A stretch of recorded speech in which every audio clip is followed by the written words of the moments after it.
total apprehended, recorded apprehension. I would like to congratulate Mr. Jonathan A. Nono.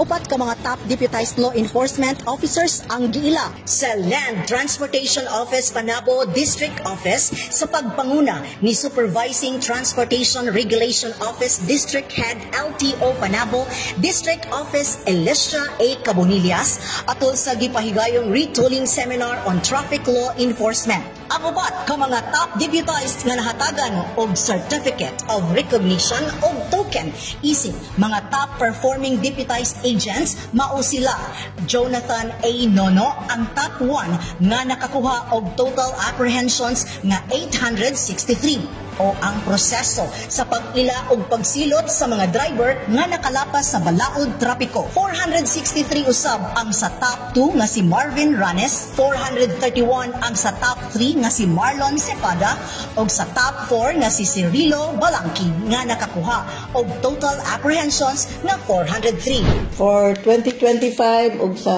umaabot pa nga tuig, naot na naagihapon ang iyong suporta, naagihapon ang tama nga pagdako implement sa RA 4136 ug sa uban pa nga special laws sa pagdumala usab ni Chief Alvin Ibanez. Salamat gihapon sa imong suporta sa atong camaraderie diri sa Panabo City. Among the deputized agents, ang deputized agent sa EMU si Nono Jonathan ang top 1. Sa tibuok gyud siya gyud ang top 1 nga nakakuha siya og 863 nga dakop. So natagaan ako token of appreciation and at the same time na-endorse po nako for commendation sa among LTO Region 11. Padayon ang tanang mga deputized agents sa pagbantay sa kadalanan sa mga posible pang mga motorista nga maka-violate sa balaudnong trapiko.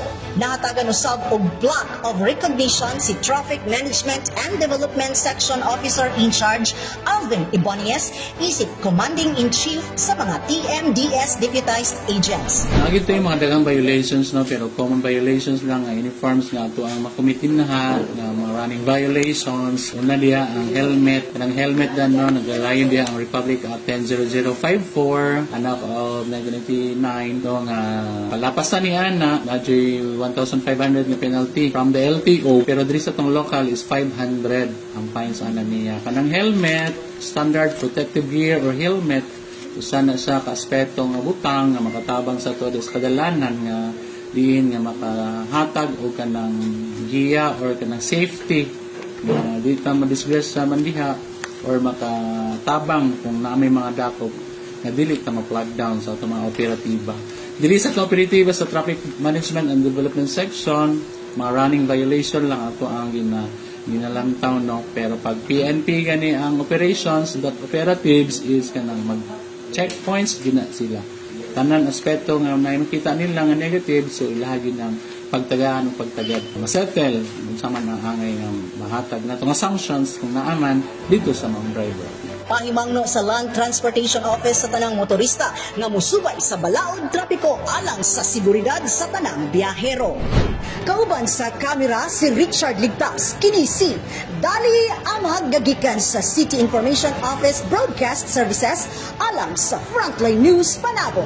Importante, informed.